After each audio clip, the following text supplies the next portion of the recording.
ನನ್ನೊಟ್ಟಿಗೆ ಇವತ್ತಿನ ವಾಗ್ದಾನದ ಸಂದೇಶಕ್ಕಾಗಿ ಜಫನ್ಯ ಪುಸ್ತಕ 3:17-20 ವಾಕ್ಯಗಳು.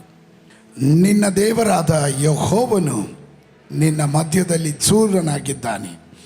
ನಿನ್ನನ್ನು ರಕ್ಷಿಸುವನು, ನಿನ್ನಲ್ಲಿ ಉಲ್ಲಾಸಿಸುವನು. ತನ್ನ ಪ್ರೀತಿಯಲ್ಲಿ ಮುಳುಗಿ ಮೌನವಾಗಿರುವನು, ನಿನ್ನಲ್ಲಿ ಆನಂದಿಸಿ ಹರ್ಷಧ್ವನಿಗೈವನು ಎಂದು ಹೇಳೋಣವಾಗುವುದು. ಅಯ್ಯೋ, ಅವಮಾನವು ನಮ್ಮ ಪಟ್ಟಣದ ಮೇಲೆ ಓರೆಯಾಗಿ ಕೂತಿದೆ ಎಂದು ಮಹೋತ್ಸವಕ್ಕೆ ದೂರವಾಗಿ ಶೋಕಿಸುತ್ತಿರುವ ನಿನ್ನವರನ್ನ ಒಟ್ಟಿಗೆ ಬರಮಾಡುವೆನು. ಆಹಾ, ಆ ಕಾಲದಲ್ಲಿ ನಿನ್ನನ್ನು ಬಾಧಿಸುವವರಿಗೆ ತಕ್ಕದ್ದನ್ನು ಮಾಡುವೆನು. ನಿನ್ನಲ್ಲಿ ಕುಂಟುವವರನ್ನು ಉದ್ಧರಿಸುವೆನು, ಚದುರಿಸಲ್ಪಟ್ಟವರನ್ನ ಕೂಡಿಸುವೆನು. ಅಂತೂ ಲೋಕದಲ್ಲೆಲ್ಲ ಅವಮಾನ ಪಟ್ಟವರಿಗೆ ಸ್ತೋತ್ರ ಕೀರ್ತಿಗಳನ್ನು ಉಂಟು ಮಾಡುವೆನು. ಆ ಕಾಲದಲ್ಲಿ ನಿಮ್ಮನ್ನು ಕರೆತರುವೆನು, ಹೌದು, ಆ ಕಾಲದಲ್ಲಿ ನಿಮ್ಮನ್ನು ಒಟ್ಟುಗೂಡಿಸುವೆನು. ನಾನು ನಿಮ್ಮ ದುರವಸ್ಥೆಯನ್ನು ನಿಮ್ಮ ಕಣ್ಣೆದುರಿಗೆ ತಪ್ಪಿಸುವಾಗ ನಿಮ್ಮನ್ನು ಲೋಕದ ಸಕಲ ಜನಾಂಗಗಳಲ್ಲಿ ಕೀರ್ತಿ ಸ್ತೋತ್ರಗಳಿಗೆ ಗುರಿ ಮಾಡುವೆನು. ಇದು ಯೆಹೋವನ ನುಡಿ. ಕರಗಳನ್ನೆತ್ತಿ ಗಟ್ಟಿಯಾಗಿ ಆಮೇನ್ ಹೇಳೋಣ. ಕರಗಳನ್ನೆತ್ತಿ ಗಟ್ಟಿಯಾಗಿ ಆಮೇನ್ ಹೇಳೋಣ. ಹಲ್ಲೆಲೂಯಾ. ಪಕ್ಕದಲ್ಲಿರೋರು ಕೈ ಕೊಟ್ಟು ಮುಖ ನೋಡಿ ಹೇಳ್ರಿ, ಈ ತಿಂಗಳ ಪರ್ಯಂತರವಾಗಿ ನಿಮ್ಮನ್ನು ದೇವರು ಆಶೀರ್ವದಿಸಿದ್ದಾನೆ. ಆಮೇನ್. 1ನೇ ತಾರೀಕು ಮುಂಜಾನೆ ಈ ಮೇ ತಿಂಗಳು ಕಾರ್ಮಿಕರ ದಿನಾಚರಣೆ. ಇವತ್ತು ಎಲ್ಲರಿಗೂ ರಜಾ ಇದೆ. ಎಲ್ಲರೂ ಸ್ವಲ್ಪ ದೀರ್ಘಕಾಲ ನಿದ್ದೆ ಮಾಡೋಣ ಅಂತ ಪ್ಲ್ಯಾನ್ ಮಾಡಿದರು. ಸೋತ್ರ ಸಜಿ ನೋಟ ನೋಡಿದ್ರೆ ಇವತ್ತಾದರೂ ನಿದ್ದೆ ಮಾಡೋಣ ಅಂದ್ಕೊಂಡೆ. ಇವತ್ತು ಬೆಳಗ್ಗೆ ಕೂಟ ಇಟ್ಬಿಟ್ರಲ್ಲ ನನಗೆ. ಸೋತ್ರ ನನಗೊಂದು ಆಲೋಚನೆ ದೇವರು ಒಳಗಡೆ ಉರಿಸಿದ್ರೆ ಅದು ನಾನು ಜನರಿಗೆ ಕೊಡೋವರೆಗೂ ನನಗೆ ನೆಮ್ಮದಿ ಇರೋದಿಲ್ಲ. ಆಮೇನ್. ಹಲ್ಲೆಲೂಯಾ. ಈ ತಿಂಗಳಿಗೆ ದೇವರು ಕೊಟ್ಟಿರುವ ವಾಗ್ದಾನ, the month of the lord in your midst. May ತಿಂಗಳು ಕರ್ತನು ನಿಮ್ಮ ಮಧ್ಯದಲ್ಲಿದ್ದಾನೆ. ಪಕ್ಕದಲ್ಲಿರೋ ಕೈ ಕೊಟ್ಟು ಹೇಳ್ರಿ, ನಮ್ಮಿಬ್ಬರ ನಡುವೆ ಕರ್ತನಿದ್ದಾನೆ. ನಮ್ಮಿಬ್ಬರ ನಡುವೆ ಕರ್ತನಿದ್ದಾನೆ. ಆಮೇನ್. ನಾನು 4 ವಾಕ್ಯಗಳನ್ನು ಓದಿದೆ. ಆದರೆ ಈ 4 ವಾಕ್ಯಗಳಲ್ಲೂ ಆಳವಾಗಿ ಮುಂದೊಂದು ದಿನ ನಾನು ಹೋಗ್ತೀನಿ. ಇವತ್ತು ಪ್ರಬೋಧನೆಯ ಶಬ್ದ ಮಾತ್ರ, ಪ್ರಾಮಿಸ್ ವರ್ಡ್ ಜೊತೆಗೆ ನಿಮಗೆ ಬೇಕಾಗಿರುವಂಥ ವಾಗ್ದಾನದ ಮೆಸೇಜ್ ಮಾತ್ರ ಕೊಟ್ಟು ಕುಳಿತುಕೊಳ್ಳೋದಕ್ಕೆ ನಾನು ಇಷ್ಟಪಡ್ತೇನೆ. ಜಫನ್ಯ ಈ ಪ್ರಬೋಧನೆ ಗ್ರಂಥ ಇದು ಆರಂಭವಾಗುವುದು ಒಂದು ನ್ಯಾಯ ತೀರ್ಪಿನಲ್ಲಾದರೂ ಇದು ಕೊನೆಗೊಳ್ಳೋದು, ಈ ಪುಸ್ತಕ ಕೊನೆಗೊಳ್ಳೋದು ಸಂತೋಷದಲ್ಲಾಗಿರುತ್ತೆ. ಕೆಲವೊಮ್ಮೆ ನಾವುಗಳು ನಮ್ಮ ಜೀವನ ಮುಗೀತು, ನ್ಯಾಯ ತೀರ್ಪು ಮಾತ್ರ ಎದುರು ನೋಡ್ತಾ ಇದ್ದಂಥ ಅವಸ್ಥೆಗೆ ದೇವರ ಚರಿತ್ರೆಯನ್ನು ಬದಲಾಯಿಸುವ, ಎಷ್ಟು ಜನರಿಗೆ ಗೊತ್ತಿಲ್ವೋ, ನಾನು ಉಪವಾಸ ಪ್ರಾರ್ಥನೆ ಆರಂಭಿಸಿದಿಂದ ಹೇಳ್ತಾ ಇದ್ದೇನೆ, ಸಿಚುವೇಶನ್ ಶಿಫ್ಟ್ ಆಗುತ್ತೆ, ಪರಿಸ್ಥಿತಿಗಳು ಬದಲಾವಣೆ ಆಗುತ್ತೆ, ಅವಸ್ಥೆಗಳಿಗೆ ವ್ಯತ್ಯಾಸ ಬರುತ್ತೆ, ಅಧ್ಯಾಯಗಳು ಬದಲಾವಣೆ ಆಗುತ್ತೆ. 1ನೇ ಅಧ್ಯಾಯ ಜಡ್ಜ್ಮೆಂಟ್ನಲ್ಲಿ ಆರಂಭವಾದರೆ ಕೊನೆಯ ಅಧ್ಯಾಯ 3ನೇ ಅಧ್ಯಾಯ ಕೊನೆಗೊಳ್ಳೋದು ಸಂತೋಷದಲ್ಲಾಗುತ್ತೆ. ಒಂದು ಪಕ್ಷ ನೀವು ದುಃಖದಲ್ಲಿ ಆರಂಭಿಸಿದ್ರು ನೀವು ದುಃಖದಲ್ಲೇ ಕೊನೆಗೊಳ್ಳೋದಿಲ್ಲ, ನೀವು ಸಂತೋಷದಲ್ಲಿ ಕೊನೆಗೊಳ್ಳುತ್ತೀರ. ನಂಬುವವರು ಮಾತ್ರ ಆಮೇಲೆ ಹೇಳ್ರಿ. ಯೆರೆಮೀಯನ ಪುಸ್ತಕದಲ್ಲಿ 31ನೇ ಅಧ್ಯಾಯದ 13-14 ವಾಕ್ಯ ಹೀಗೆ ಹೇಳುತ್ತದೆ, ಆಗ ಯುವತಿಯು ನಾಟ್ಯವಾಡುತ್ತಾ ಉಲ್ಲಾಸಿಸುವಳು, ಯುವಕರು ವೃದ್ಧ ದೇವರು ಜೊತೆಯಾಗಿ ಹರ್ಷಿಸುವರು. ನಾನು ಅವರ ದುಃಖವನ್ನು ನೀಗಿಸಿ ಸಂತೋಷ ಉಂಟು ಮಾಡಿ ಅವರು ತಮ್ಮ ತಮ್ಮ ವ್ಯಸನವನ್ನು ಬಿಟ್ಟು ಆನಂದಿಸುವಂತೆ ಅವರನ್ನು ಸಂತೈಸುವೆನು. ಸ್ತೋತ್ರ ಸ್ತೋತ್ರ. ಆನಂದಿಸುವಂತೆ ನಾನು ಅವರನ್ನ ಸಂತೈಸುವೆನು. ಪಾಸ್ಟರ್ಗಳು, ಯಾಜಕರನ್ನ ಮೃಷ್ಟ ಭೋಜನದಿಂದ ತಂಪುಗೊಳಿಸುವೆನು. ನಾನು ಅನುಗ್ರಹಿಸುವ ಮೇಲುಗಳನ್ನು ನನ್ನ ಜನರು ಸಮೃದ್ಧಿಯಾಗಿ ಅನುಭವಿಸುವರು. ಇದು ಯೆಹೋವನ ನುಡಿ. ಅದರ ಅರ್ಥ, ನಾನು ನಿಮ್ಮಿಂದ ದೂರವಾಗಿಲ್ಲ, ನಾನು ನಿಮ್ಮ ಹತ್ತಿರನೇ ಇದ್ದೇನೆ. ಅದು ಒಪ್ಪುವವರು ಮಾತ್ರ ಆಮೇಲೆ ಹೇಳ್ರಿ. ನನ್ನ ದೇವರು ನನ್ನನ್ನು ಬಿಟ್ಟು ದೂರವಾಗಿಲ್ಲ, ಅವನು ನನ್ನ ಜೊತೆಯಲ್ಲಿದ್ದಾನೆ ಅನ್ನೋರು ಮಾತ್ರ ಗಟ್ಟಿಯಾಗೊಂದು ಆಮೇಲೆ ಹೇಳ್ರಿ. ದೇವರ ಆತ್ಮನು ನನಗೆ ಹೀಗೆ ಹೇಳಿದೆನು, ದೇವರು ನಿಮ್ಮ ಎಲ್ಲ ಪರಿಸ್ಥಿತಿಯಲ್ಲೂ ನಿಮ್ಮ ಕೂಡ ಇದ್ದಾನೆ ಎಂಬುದಾಗಿ ನೀವು ಯಾವಾಗ ಗುರುತಿಸ್ತೀರೋ ಆಗಲೇ ನಿಮ್ಮ ಪ್ರಗತಿ, ನಿಮ್ಮ ಮೇಲು, ನಿಮ್ಮ ಆಶೀರ್ವಾದ ಆರಂಭವಾಗೋದು. ಅರ್ಥ ಆಗಲಿಲ್ಲ ಕೆಲವರಿಗೆ. ದೇವರು ನಿಮ್ಮ ಕೂಡ ಎಲ್ಲ ಪರಿಸ್ಥಿತಿಗಳಲ್ಲೂ ಇದ್ದಾನೆ ಎಂದು ನಿಮಗೆ ಯಾವಾಗ ಮನದಟ್ಟಾಗುತ್ತೋ, ನನ್ನ ದೇವರು ನನ್ನನ್ನು ಬಿಟ್ಟಿಲ್ಲ, ನನ್ನನ್ನು ಕೈ ಬಿಟ್ಟಿಲ್ಲ, ನನ್ನನ್ನು ತೊರೆದಿಲ್ಲ ಎಂದು ನಂಬುವವರು ಯಾರಾದರೂ ಇದರ ಒಳಗಡೆ ಇದ್ದರೆ ಅಂಥವರಿಗೆ ದೇವರ ಆತ್ಮನೇ ಹೇಳ್ತಾನೆ, ಆಗಲೇ ನಿಮ್ಮ ಪ್ರಗತಿ ಅಥವಾ ನಿಮ್ಮ ಉದ್ಧಾರ ಅಥವಾ ನಿಮ್ಮ ಮೇಲು, ನಿಮ್ಮ ಅಭಿವೃದ್ಧಿ ಆರಂಭವಾಗುವಂಥದ್ದಾಗಿದೆ. ನಂಬುವವರು ಮಾತ್ರ ಗಟ್ಟಿಯಾಗೊಂದು ಆಮೇನ್ ಹೇಳ್ರಿ. ಆಮೇನ್. ದೇವರ ಸಂತೋಷ, God's joy is connected to your blessing and restoration. ದೇವರ ಸಂತೋಷ ಎನ್ನೋದು ನಿಮ್ಮ ಆಶೀರ್ವಾದ ಮತ್ತು ನಿಮ್ಮ ಪುನಃಸ್ಥಾಪನೆ ಮೇಲೆ ಅಳವಡಿಸಲ್ಪಟ್ಟಿದೆ. ಆಮೇನ್. ನನ್ನ ಎಲ್ಲ ಪರಿಸ್ಥಿತಿಯಲ್ಲೂ ದೇವರು ನನ್ನ ಕೂಡ ಇದ್ದಾನೆ ಎಂದು ಯಾವಾಗ ನಾವು ಅರ್ಥ ಮಾಡ್ಕೊಳ್ತೀವೋ, ಯಾವಾಗ ನಮಗೆ ಮನದೊಟ್ಟಾಗುತ್ತೋ, ಸ್ತೋತ್ರ, ಆಗ ದೇವರು ಹೇಳ್ತಾನೆ, ಅಲ್ಲೂಯ, ನಿನ್ನ ಮೇಲು ಆರಂಭವಾಯಿತು, ನಿನ್ನ ಪ್ರಗತಿ ಆರಂಭವಾಯಿತು. ಇವತ್ತು ನಂಬುವವರು ಮಾತ್ರ ಗಟ್ಟಿಯಾಗಿ ಒಂದು ಆಮೇನ್ ಹೇಳ್ರಿ. ಇವತ್ತು ಮೇ ತಿಂಗಳ 1ನೇ ತಾರೀಕು ಆರಂಭದ ಗಳಿಗೆಯಲ್ಲಿ ನಾನು ನಿಮಗಾಗಿ ಪ್ರವಚಿಸ್ತಾ ಇದ್ದೇನೆ. ನಿಮ್ಮ ಪ್ರಗತಿ ಆರಂಭವಾಗಿರುವಂಥದ್ದಾಗಿದೆ. ಆಮೇನ್. ಇನ್ನ ಗಮನಿಸ್ರಿ. ನಿಮ್ಮನ್ನ ದೇವರು ಬಿಟ್ಟು ಎಲ್ಲೂ ಹೋಗಿಲ್ಲ. ದೇವರು ನಿಮ್ಮ ಸುತ್ತಲೂ ಆವರಿಸಿದ್ದಾನೆ. ಅವನ ದಯೆ ನಿಮ್ಮನ್ನ ಗುರಾಣಿಯಾಗಿ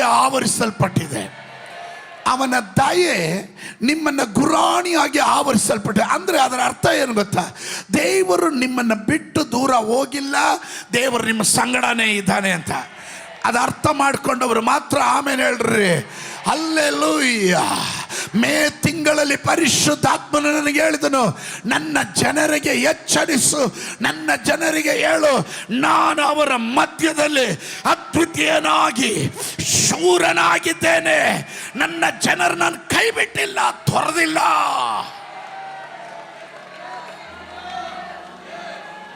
ಗೆಟ್ ರೆಡಿ. ಅವನು ನಿಮ್ಮನ್ನು ಕೈ ಬಿಡೋದಿಲ್ಲ, ನಿಮ್ಮನ್ನು ಸುತ್ತುವರೆದಿದ್ದಾನೆ. ಆಮೇ. ಈ ದೇವರು ನಮ್ಮ ಸಂಗಡ ಇದ್ದಾನೆ ಅನ್ನೋದಕ್ಕೆ ಒಂದೇ ಒಂದು ಗುರುತು ಏನು ಗೊತ್ತಾ? ಸಂತೋಷ.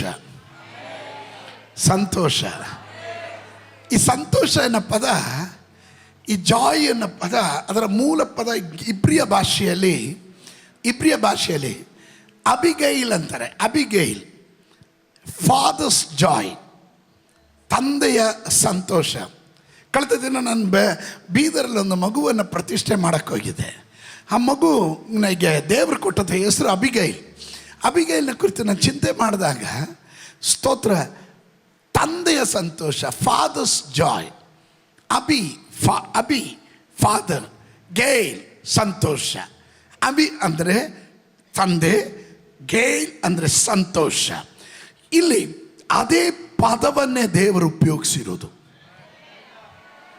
ಈ ಜಫನ್ಯ ಪುಸ್ತಕದಲ್ಲಿ ದೇವರು ಉಪಯೋಗಿಸಿರುವ ಪದ ಇದೆಯಲ್ಲ, ಇಬ್ರಿಯ ಪದ, ಅದೇ ಪದವನ್ನು, ಗೇಲ್ ಎನ್ನುವಂಥ ಪದವನ್ನು, ಅಂದರೆ ನನ್ನ ಫಾದರ್, ನನ್ನ ತಂದೆ ಪರಲೋಕದಲ್ಲಿ ಇರುವ ದೇವರು ಸಂತೋಷ, ಉಲ್ಲಾಸ ಪಡ್ತಾ ಇದ್ದಾನೆ. ಕಾರಣ ಏನು ಗೊತ್ತಾ? ಅವನು ನಿಮ್ಮನ್ನು ರಿಸ್ಟೋರ್ ಮಾಡ್ತಾ ಇದ್ದಾನೆ, ನಿಮ್ಮನ್ನು ಪುನಃ ಸ್ಥಾಪನೆ ಮಾಡ್ತಾ ಇದ್ದಾನೆ. ನ್ಯಾಯ ತೀರ್ಪಿಗಾಗಿ ವಿಧಿ ಬರೆದಂಥ ಯಾವುದ್ಯಾವುದೋ ವಿಧಿಗಳನ್ನು ದೇವರು ಬದಲಾಯಿಸಿ, ತೀರ್ಪುಗಳನ್ನು ಬದಲಾಯಿಸಿ, ಮೇ ತಿಂಗಳಲ್ಲಿ ತೀರ್ಪುಗಳನ್ನು ಬದಲಾಯಿಸಿ ದೇವರು ನಿನ್ನ ಒಳಗಡೆ ಉಲ್ಲಾಸವನ್ನು ತರುವ ತಿಂಗಳಾಗಿರುತ್ತದೆ ಮೇ ತಿಂಗಳು. Get ready, get ready, get ready. 2 ನಿಮಿಷ ಯಾರು ಬಿಡದಂತೆ ಕರಗಳನ್ನು ತಟ್ಟಿ ಅನ್ಯ ಭಾಷೆಗಳಲ್ಲಿ come on, open your mouth.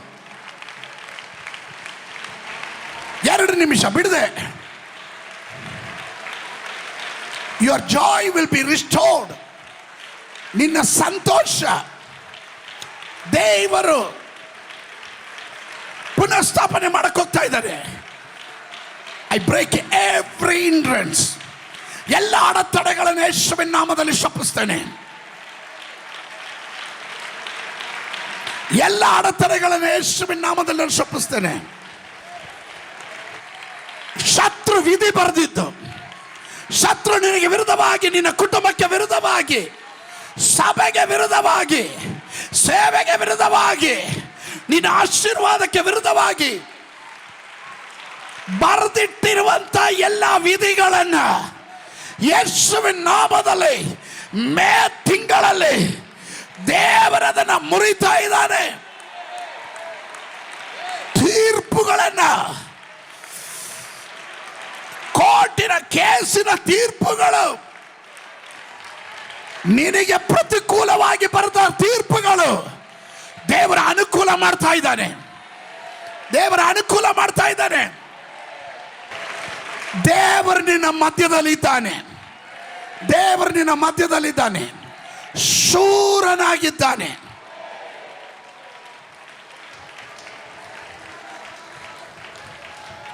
ಯೆಶಾಯನ ಪ್ರವಾದನ ಗ್ರಂಥ 46:3-4 ಹೇಳುತ್ತದೆ, ಯಾಕೋಬ ವಂಶವೇ, ಇಸ್ರಾಯೇಲ್ ಸಂತಾನ ಶೇಷವೇ, ನನ್ನ ಮಾತಿ ಕಿವಿಗೊಡ್ರಿ, ನಿಮ್ಮನ್ನು ಗರ್ಭದಿಂದ ಉರ್ತಾ ಇದ್ದೇನೆ. ಪಕ್ಕದಲ್ಲಿ ಇರೋರಿಗೆ ಹೇಳ್ರಿ, ನನ್ನ ದೇವರು ನನ್ನ ಕೈ ಬಿಟ್ಟಿಲ್ಲ, ನನ್ನ ಮಧ್ಯದಲ್ಲಿ ಇದ್ದಾನೆ ಅನ್ನೋದಕ್ಕೆ ಗುರುತು ನನ್ನನ್ನು ತಾಯಿಯ ಗರ್ಭದಿಂದ ಹೊರ್ತಾ ಇದ್ದಾನೆ. 2, ಹುಟ್ಟಿದಿನಿಂದ ಅವನು ನಿನ್ನನ್ನು ವಹಿಸ್ತಾ ಇದ್ದಾನೆ. ಅಲ್ಲೆಲೂಯ. ಯಾರಾದ್ರೂ ಗಟ್ಟಿಯಾಗಿ ಹೇಳ್ರಿ, ನಾನು ಜನಿಸಿದ ದಿನದಿಂದ ನನ್ನನ್ನು ಇಲ್ಲಿವರೆಗೂ ನಡೆಸ್ತಾ ಇದ್ದಾನೆ. Come on, declare it. ನನ್ನನ್ನು ನಡೆಸ್ತಾ ಇದ್ದಾನೆ, ವಹಿಸ್ಕೊಂಡು ಬರ್ತಾ ಇದ್ದಾನೆ, ಸಾಯಿಸ್ಕೊಂಡು ಬರ್ತಾ ಇದ್ದಾನೆ. ಓ, ಎಲ್ಲ ಹಂತದಲ್ಲೂ ಅವನು ನನ್ನ ಜೊತೆಯಲ್ಲಿ ಇದ್ದಾನೆ ಎನ್ನುವುದರ ಗುರುತದು. ಆಮೇಲೆ ನಿಮ್ಮ ಮುಪ್ಪಿನ ತನಕ ನಾನೇ ಆಧಾರ. ನೀವು ಅಣ್ಣನ ಮುದುಕರು ಆದ್ರೂ ನಿಮಗೆ ಆಧಾರ. ಡಾಕ್ಟರ್ ಅಲ್ಲ, ಮೆಡಿಸಿನ್ ಅಲ್ಲ, ನಿಮಗೆ ಆಧಾರ ನಿಮ್ಮ ದೇವರಾಗಿದ್ದಾನೆ ಎಂದು ಪ್ರಾಫಿಟಿಕಲಿ ನಾನು ಕೂಗಿ ಹೇಳ್ತಾ ಇದ್ದೇನೆ. ಪ್ರವಾದನೆ ಶಬ್ದ ಕೂಗಿ ಹೇಳ್ತಾ ಇದ್ದೇನೆ. ಏನು ಆಸ್ತಿ ಮಾಡಿಟ್ರೆ ನನ್ನ ಮಕ್ಕಳು ನನಗೆ ಆಧಾರ? ಇಲ್ಲ ಇಲ್ಲ ಇಲ್ಲ ಇಲ್ಲ ಇಲ್ಲ. ಮುಪ್ಪಿನಲ್ಲೂ ದೇವರು ನಿನಗೆ ಆಧಾರವಾಗಿರ್ತಾನೆ. ನೆರೆ ಬಂದಾಗಲೂ ನಿಮ್ಮನ್ನು ಒತ್ತು ಸಹಿಸುವೆನು. ನಾನೇ ಉಂಟು ಮಾಡಿದೆನು, ನಾನೇ ಹೊರುವೆನು. ಹೌದು, ನಿಮ್ಮನ್ನು ಸಹಿಸಿ ನಿರ್ವಹಿಸುವೆನು. ದೇವರು ಹೇಳ್ತಾನೆ, ನಾನು ಉಂಟು ಮಾಡಿರೋದಾದರೆ ನಾನು ಬಿಟ್ಟು ಓಡೋಗೋದಿಲ್ಲ. ನಾನು ಬಿಟ್ಟು ಓಡೋಗೋದಿಲ್ಲ. ನಾನು ಉಂಟು ಮಾಡಿರೋದಾದರೆ ನಾನೇ ಸಹಿಸ್ಕೋತೀನಿ, ನಾನೇ ಹೊರ್ತೇನೆ, ಕಡೆವರೆಗೂ ಕಾಪಾಡ್ತೇನೆ. ಹಾಗಾದರೆ ಅದರ ಅರ್ಥ ಏನು ಗೊತ್ತಾ? ಒಂದು ಶತ್ರುವಿಗೂ ನಿನ್ನನ್ನು ಮುಟ್ಟಕ್ಕಾಗಲ್ಲ ಅಂತ. ಇದನ್ನ ಯಾವಾಗ ನೀವು ಅರ್ಥ ಮಾಡ್ಕೊಳ್ತೀರೋ, ಈ ಕಟ್ಟು ಸತ್ಯವನ್ನು ನೀವು ಚೆನ್ನಾಗಿ ಅರ್ಥ ಮಾಡ್ಕೋತೀರೋ, ಆಗಲೇ ನಿಮ್ಮ ಉದ್ಧಾರ ಆರಂಭವಾಗುತ್ತೆ. ಸ್ತೋತ್ರ ಸ್ತೋತ್ರ ಸ್ತೋತ್ರ ಸ್ತೋತ್ರ. ಅಯ್ಯೋ ಹಂಗಾಗುತ್ತಂತೆ, ಹಿಂಗಾಗುತ್ತಂತೆ, ಅದಾಗುತ್ತಂತೆ, ಅಯ್ಯೋ ಅವ್ರು ಹಿಂಗಾಗ್ಬಿಡುತ್ತೆ ಹೇಳಿದ್ರು, ಹಿಂಗಾಗ್ಬಿಡುತ್ತೆ ಅಂತ ಆ ಪ್ರವಾದಿ ಬಂದರು, ಅಯ್ಯೋ ಹಿಂಗೆ ಅಂದ್ಬಿಟ್ರು, ನಂಗೆ ಭಯ ಆಗ್ತಾ ಇದೆ. ಯಾಕೆ ಭಯ ಪಡ್ತೀಯವ? ನಿನ್ನ ಸಂಗಡ ಇರೋವನು ಅವನು ಕಾಂಜಿ ಪಿಂಜಿ ದೇವರಲ್ಲ, ಅವನು ಸರ್ವಶಕ್ತನಾದ ದೇವರು. ಅವನು ನಿನ್ನ ಸಂಗಡ ಇರೋದು ಮಾತ್ರವಲ್ಲ, ಅವನು ಶೂರನಾಗಿದ್ದಾನೆ. ಮೇ ತಿಂಗಳಲ್ಲಿ ಎಷ್ಟು ಜನ ಹೇಳ್ತೀರಾ, ನನ್ನ ಸಂಗಡ ಇರೋ ದೇವರು ಶೂರನಾಗಿರುವವನು, ಏಕನಾಗಿ ಮಗಾದ್ಭುತಗಳನ್ನು ಮಾಡುವವನು, ಸಮಸ್ತಕ್ಕೂ ಒಡೆಯನು, ಇಲ್ಲದ ಇರೋದನ್ನು ಇರುವ ಹಾಗೆ ಬರಮಾಡೋನು.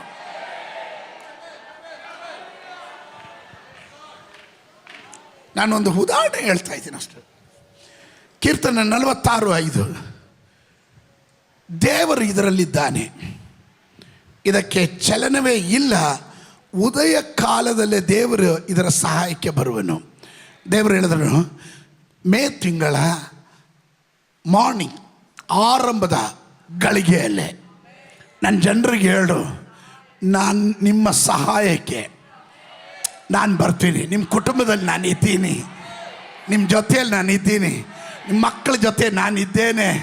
ಕಮೋ, ಯಾವ ವಿಷಯದಲ್ಲಿ ಭಾರ ಪಡ್ತಾ ಇದ್ದೀರೋ ಅಲ್ಲಿ ದೇವರು ಹೇಳ್ತಾ ಇದ್ದಾನೆ, ಈ ತಿಂಗಳು ಉದಯ ಕಾಲದಲ್ಲೇ, ಅಂದ್ರೆ ರಾತ್ರಿ ದುಃಖದಲ್ಲಿ ಮಲಗಿದ್ರು ಬೆಳಗ್ಗೆ ಎದ್ದಾಳುವಾಗಲೇ ನಿನಗೆ ಸಹಾಯ ಬಂದಿರುತ್ತೆ. ಮತ್ತು ಪಾಸ್ಟರ್ ಪ್ರಾರ್ಥನೆ ಮಾಡೋಕ್ಕೆ ಏನು ಹೇಳಿದ್ರು? ನಮ್ಮ ಸಹಾಯ ಎಲ್ಲಿಂದ ಬರುತ್ತೆ? ನಮ್ಮ ಸಹಾಯ ಆಕಾಶ ಭೂಮಿಯನ್ನು ಉಂಟು ಮಾಡಿದ ಯೆಹೋವನಿಂದ ಬರುತ್ತೆ ಅಂತ.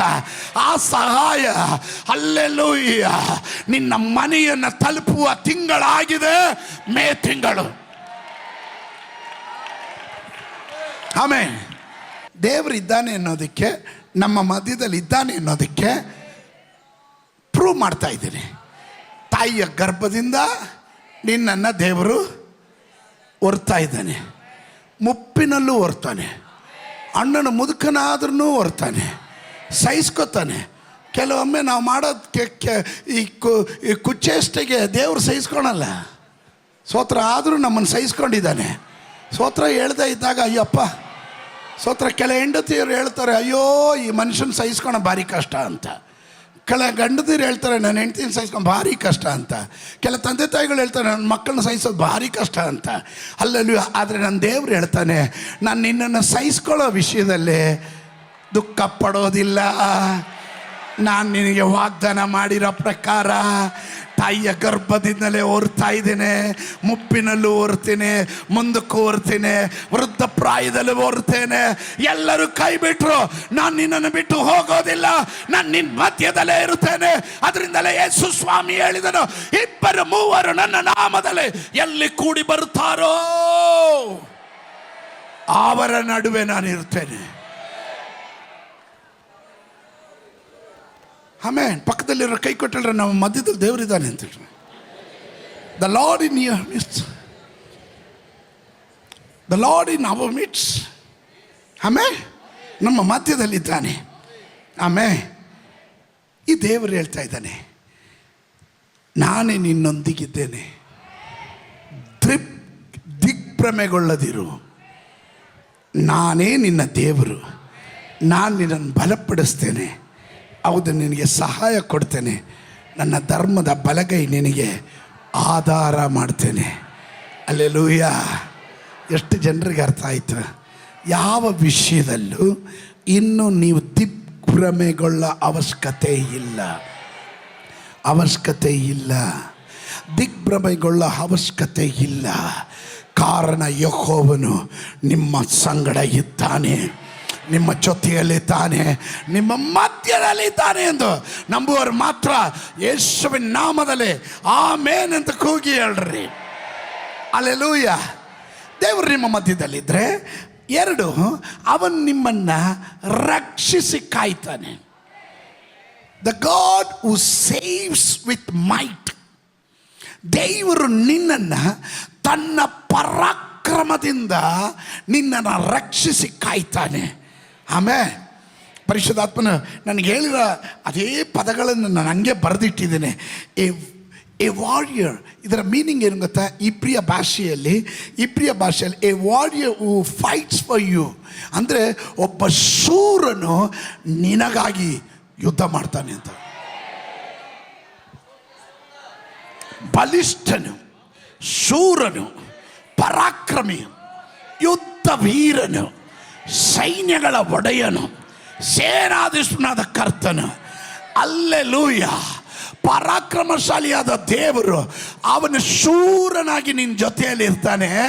ಅವನು ನಿನ್ನ ಜೊತೆ ಇದ್ದು ನಿನಗೋಸ್ಕರ ಫೈಟ್ ಮಾಡ್ತಾನೆ.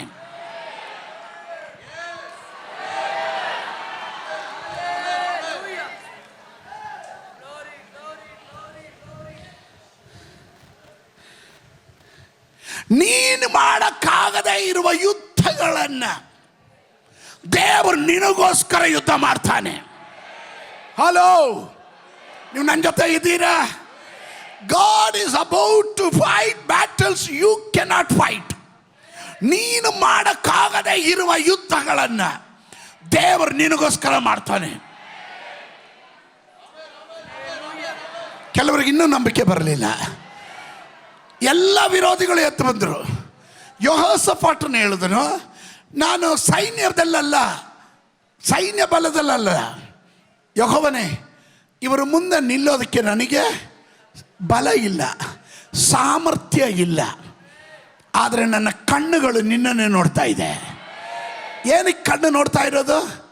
ನಾನು ನನ್ನ ಕಣ್ಣುಗಳನ್ನು ಪರ್ವತದ ಕಡೆ ಎತ್ತುತ್ತೇನೆ. ಅಂದರೆ ದೇವರೇ, ನನ್ನ ಸಹಾಯ ಎಲ್ಲಿಂದ ಬರ್ತದೆ? ನನ್ನ ಸಹಾಯ ಆಕಾಶ ಭೂಮಿಯನ್ನು ಉಂಟು ಮಾಡಿದ ಯೆಹೋವನಿಂದ. ಯೆಹೋಷಾಫಾಟನಿಗೆ ಆ ಸೀಕ್ರೆಟ್ ಗೊತ್ತು. ನಾನು ಇವ್ರ ಜೊತೆ ಯುದ್ಧ ಮಾಡಕ್ಕೆ ಹೋದರೆ ಸೋಲೋದು ನಿಶ್ಚಯ. ಅದರಿಂದ ನಾನಲ್ಲ ಯುದ್ಧ ಮಾಡೋದು, ನನ್ನ ಬ್ಯಾಟಲ್ನ ನಿನ್ನ ಕೈಯಲ್ಲಿ ಕೊಡ್ತೇನೆ. ಇವತ್ತು ಕೆಲವರು ಹೇಳಲಿ, ನನ್ನ ಸಕಲ ಯುದ್ಧವನ್ನು ನನ್ನ ದೇವರ ಕೈಯಲ್ಲಿ ಒಪ್ಪಿಸ್ತಾ ಇದ್ದೇನೆ. ನನ್ನ ಜೀವನದಲ್ಲಿ ಬರುವ ಸಕಲ ಹೋರಾಟಗಳನ್ನು ನಾನು ಹೋರಾಟ ಮಾಡೋಕ್ಕಾಗೋದಿಲ್ಲ ಕರ್ತನೆ, ನನಗೆ ಬಲ ಸಾಲದು. ನಾನು ಆ ಬಲವನ್ನು ನಿನ್ಗೆ, ಆ ಹೋರಾಟವನ್ನು ನಿನ್ನ ಕೈಗೆ ಒಪ್ಪಿಸ್ತೇನೆ ಅನ್ನೋರು ಮಾತ್ರ, ಅಂಥವ್ರು ಮಾತ್ರ, ಅವರಿಗಿರುವ ಆಲೋಚನೆ ನಾನು ಹೇಳಕ್ಕೆ ಹೋಗ್ತಾ ಇರೋದು. Every battle in my life is handed over to the mighty God. ಮೋಶೆ ಬಳಿ ಹೇಳಿದನು, ನೀನು ಸುಮ್ಮನೆ ನಿಂತ್ಕೊಂಡು ನೋಡು, ಯುದ್ಧವು ಯೆಹೋವನಿಗುಳ್ಳದು. ಯೆಹೋಷಾಫಾಟನ ಅರ್ಥ ಮಾಡಿಕೊಂಡ್ರು, ಇವರ ಮುಂದೆ ಯುದ್ಧ ಮಾಡೋದಕ್ಕೆ ನನಗಾಗಲ್ಲ, ನಿಲ್ಲೋದಕ್ಕೆ ಯೋಗ್ಯತೆ ಇಲ್ಲ, ಆದರೆ ನನಗೋಸ್ಕರ ಯುದ್ಧ ಮಾಡುವವನು. ಎಷ್ಟು ಜನ ಹೇಳ್ತೀರಾ, ಈ ಉಪವಾಸ ಪ್ರಾರ್ಥನೆಯ ಮಧ್ಯದಲ್ಲಿ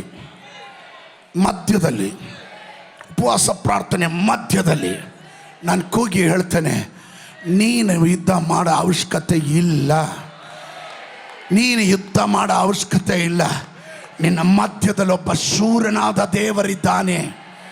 ಹಲ್ಲೆಲೂಯಾ, ಹಲ್ಲೆಲೂಯಾ. ನಂಬುವವರು ಮಾತ್ರ ಗಟ್ಟಿಯಾಗಿ ಒಂದು ಆಮೇನ್ ಹೇಳ್ರಿ, ಗಟ್ಟಿಯಾಗಿ ಆಮೇನ್ ಹೇಳ್ರಿ. ಒಂದು, ದೇವರು ನಮ್ಮ ಮಧ್ಯದಲ್ಲಿದ್ದಾನೆ. ಜೆಫನ್ಯ 3:17 ನಾನು ನಿಂತಿದ್ದೇನೆ. 3:17 ಜೆಫನ್ಯ 3:17 ನಿನ್ನ ದೇವರಾದ ಯೆಹೋವನು ನಿನ್ನ ಮಧ್ಯದಲ್ಲಿ ಶೂರನಾಗಿದ್ದಾನೆ. ಹೆಂಗಿದ್ದಾನೆ? ನಿನ್ನ ದೇವರಾದ ಯೆಹೋವನು ನಿನ್ನ ಮಧ್ಯದಲ್ಲಿ ಶೂರನಾಗಿದ್ದಾನೆ. ಗಟ್ಟಿಯಾಗಿ ಹೇಳ್ರಿ. ನಾನು ಆ ಒಂದು ವಾಕ್ಯದಲ್ಲಿ ಇವತ್ತು ನಿಲ್ತೀನಿ. ಸ್ತೋತ್ರ. ನಂಬರ್ 1, ನಾನು ನಿಮ್ಮ ಮಧ್ಯದಲ್ಲಿದ್ದೇನೆ. ಅದು ಹೆಂಗಿದ್ದೀನಿ ಅಂತಲೂ ಹೇಳಿದ್ನು. ನಾನು ಭಯ ಬಿದ್ದು ಇದ್ದೀನಿ ಅಂತಲ್ಲ, ನಾನು ಶೂರನಾಗಿದ್ದೇನೆ. ಶೂರ ಎಂಬ ಪದ ಉಪಯೋಗಿಸೋದು ಯಾವಾಗ ಗೊತ್ತಾ? ಯುದ್ಧದ ಸಮಯದಲ್ಲಿ ಉಪಯೋಗಿಸೋದು. ಏಡಿ ಎಂಬ ಪದ ಉಪಯೋಗಿಸೋದು ಯಾವಾಗ ಗೊತ್ತಾ? ಓಡಿ ಹೋಗೋನು, ಬಿಟ್ಟು ಹೋಗೋನನ್ನ, ಕೈ ಕೊಟ್ಟು ಓಡೋಗೋನು, ಕಷ್ಟ ಕಾಲದಲ್ಲಿ ಜೊತೆಗೆ ನಿಲ್ತೀನಿ ಅಂತ ಮಾತು ಕೊಟ್ಬಿಟ್ಟು ಕಷ್ಟ ಬಂದಾಗ ಓಡಕ್ತಾರೆ ನೋಡ್ರಿ, ಅವ್ರನ್ನ ಕರೆಯೋ ಹೆಸರೇ ಏಡಿಗಳು.